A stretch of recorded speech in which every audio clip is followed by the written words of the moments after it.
take this opportunity first to thank as I said in the morning during the supplementary budget, to thank members of the Budget and Appropriations Committee and all our departmental committee members and their chairs for the hard work that they put in again during the recess. And as I mentioned in the morning, to be able to consider both the supplementary estimates and the annual estimates, not to mention that some of them were also part and parcel of the mediation team that was considering the amendments to the Division of Revenue Bill and the other issues that they had, Honorable Speaker. And I take this opportunity to thank them. Honorable Speaker, this budget that we are considering for the financial year 24-25 comes at a very critical moment for us in this country. In the backdrop, Honorable Speaker, of very dilapidating floods that have occasioned the almost 8.9 billion shillings that we were discussing this morning that is going towards emergency measures to address the challenge of floods.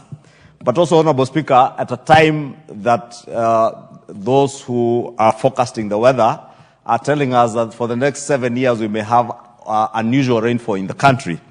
And members in the country bear witness that across the entire country, floods have in a big way affected our agricultural production this year. And it is likely, Honorable Speaker, that in the coming year we may have challenges where a lot of farmland has been washed away by floods, a lot of food that had been planted has also gone to waste courtesy of the floods, Honorable Speaker, and therefore need to devote more resources, as we are seeing in the Ministry of Agriculture, Honorable Speaker, to ensure that, one, we are able to mitigate the losses that may be occasioned by the flooding, Honorable Speaker. Two, Honorable Speaker, is an issue that we have always spoken about of, Honorable Speaker, the issue of our fiscal deficit vis-a-vis the need to borrow.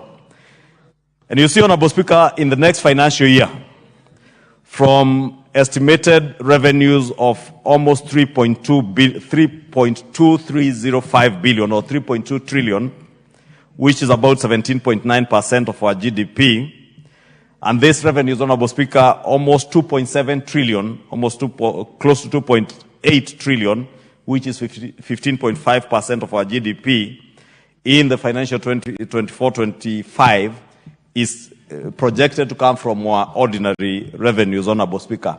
And ordinary revenues, Honorable Speaker, is what we normally raise from our taxes. And I know, Honorable Speaker, as we consider this budget or these appropriations, the appropriation of our expenditure estimates, Honorable Speaker, we must bear in mind that this budget must be financed. And the financing of this budget is what we will do with the finance bill, which again is before the finance committee, undergoing public participation and stakeholder engagement. And therefore, even as we support all the expenditures, Honorable Speaker, including those that are going to CDF, including those that are going to ensure that we hire on permanent and pensionable terms our JSS teachers, Honorable Speaker, expenditure that will ensure that our neighborhoods are secure, even on issues touching on the completion of roads that had stalled, we must always bear in mind that all these things call for resources, and those resources will be raised through the revenue-raising measures that the CS will be speaking to next week on Thursday. But more importantly, what we shall pass in this House when the finance bill comes, Honorable Speaker. Because, Honorable Speaker, often we are very happy to pass our budget estimates as they are. But a week later, we forget that we are the ones who passed the budget estimates and the appropriated resources. And those resources that we appropriated must be raised from somewhere, Honorable Speaker. Therefore, I'm just saying that so that to prepare ourselves that next week or the week after, as we consider, or rather the week after, I presume, Honorable Speaker, since I don't want to anticipate debate, as we consider the finance bill, we must bear in mind that that finance bill is coming to finance the expenditures that we are speaking to here, Honorable Speaker. Two, Honorable Speaker, is the issue of our fiscal deficit that I spoke to. And I am glad, Honorable Speaker, that the National Treasury, for the first time, they are keeping their word. They did indicate to us when we started the bottom-up economic transformation agenda 2 years ago that every financial year they will seek to bring down our fiscal deficit to ensure that we do not continue putting our country or our good motherland into unnecessary debt.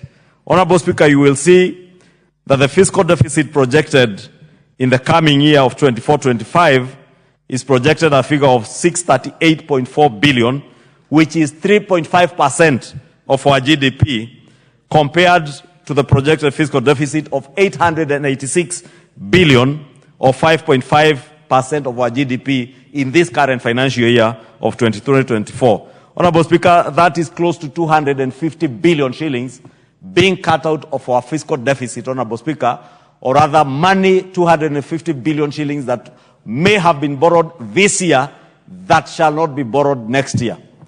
That, Honorable Speaker, is not by accident. It is out of a deliberate plan, deliberate by government as promised by President William Ruto, that we shall be deliberate not to overborrow. We shall also be deliberate and sensitive to Kenyans as taxpayers as we seek to raise revenue from them as taxpayers through the finance bill. And I want to assure Kenyans, because I've seen a lot of misreporting, Honorable Speaker. I did see last night our chair of finance, a very diligent and responsible leader, the Honorable Member for Molo, Honorable Kuria Kimani, articulate the issue of how keenly the Finance Committee is considering all the proposals that are coming to the Finance Committee.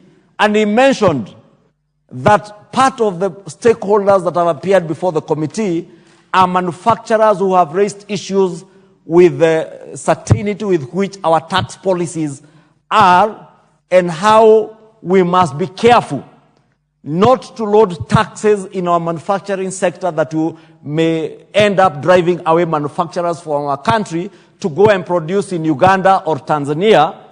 And with the East African community customs, Honorable Speaker, then whatever is produced in Uganda or Tanzania can find its way into our economy. But what that would mean, Honorable Speaker, is that Kenyans who are employed in the manufacturing sector will lose their jobs. And I have seen, Honorable Speaker, because people are keen on driving a negative narrative, they are now cutting part of that clip of what the member for Molo said and now pushing it on social media to say that the member of Molo, who is our chair of the Finance Committee, has said that there is no problem for manufacturers to move away to Uganda. And I must say, shame on all those who seek to send negative narratives, either on social media or on mainstream media, Honorable Speaker, and more so taking away what is said in good faith. Because the member for Molo and our chair of the Finance Committee was saying what he was saying in good faith, as the chair of the Finance Committee, assuring the Kenyan people that they are responsible leaders, responsible enough to be responsive to the issues that are being brought to them, Honorable Speaker. And Honorable Speaker, maybe just to digress a bit, that is why I was taking offense with what the member for Yatta was saying, and thank you, Honorable Speaker, for having ruled that that tender document he wanted to table was not a document worth the paper it's typed on. And just to confirm that that tender document, Honorable Speaker, is indeed true, that tender was even cancelled. And also to educate the member for Yatta that Kiambu County, the largest beneficiary of Kura funds, is actually Thika Town constituency that has over 1 billion shillings because of the expansive nature of that constituency and being a town constituency. Kikuyu constituency has a very minute, although, Honorable Speaker, it doesn't sound very bad to the people of Kikuyu when they are saying that they are benefiting more. And I thought maybe the member for Yatta should be coming to me and asking me, how is it that I can get more resources going to the people of Yatta? But it's also important, Honorable Speaker, because you can see the numbers that we are in the House this evening and this afternoon, Honorable Speaker, for all of us as members of Parliament to take more seriously the budget-making process. It is not true that even the chairman of the Budget and Appropriations Committee can appropriate resources to his constituency or indeed the Honorable Esuda, who has sat in the budget committee, can be able to appropriate resources to her constituency at the expense of Yatta constituency, Honorable Speaker. It is not true, because it is this House, as a House, that considers the documents of budget estimates that we table here at the end of April. Every member of parliament, whether you represent the people of Yatta or the people of Kikuyu or the people of Samburu East, every member has access to these documents. It is your responsibility as a member of parliament to go through these documents with a tooth comb and to check whether the people you represent are represented in those documents. When you fail to do your work as a member of parliament, then you start pointing fingers at other people, Honorable Speaker. Then you only have yourself to blame. Honorable Speaker, let me say in conclusion that what we did promise, Honorable Speaker, that we will continuously reduce our fiscal deficit is indeed being reflected in these estimates. But for that to be actualized, Honorable Speaker, I will repeat what I said this morning during the debate on the supplementary budget. That will only happen and can only happen if and only if we achieve the revenue targets that we have set in these documents, Honorable Speaker. And therefore, if the Kenya Revenue Authority has agreed with the National Treasury that our ordinary revenue will rise to close to 2.8 trillion, whatever measures the KRA will institute to make sure that we collect as many taxes as we are able to collect, or rather as much revenue as we are able to collect, Honorable Speaker, not as many taxes, because the multiplicity of taxes doesn't necessarily reflect better revenues, Honorable Speaker. But they must leverage on technology. The eating system, Honorable Speaker, being rolled out is something that KRA must go out to educate Kenyans on the need for automation and the need to move to a digital economy, Honorable Speaker. Countries and economies much smaller than ours, like Rwanda, are already on these workable systems, and they are leveraging on technology to be able to collect more revenues, Honorable Speaker. And we have seen it through the centralization of our A through the e-citizen platform, Honorable Speaker. I was saying this morning that we saw instances where an MDA that was reporting a mere 9 million shillings in A in a year is now collecting close to 40 million shillings in a month.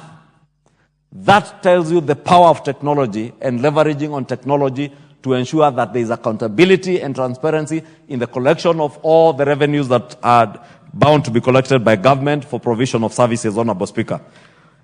Honorable Speaker, I want to trust that we shall be able to achieve these targets in our revenue estimates so that our budget deficit remains where it is.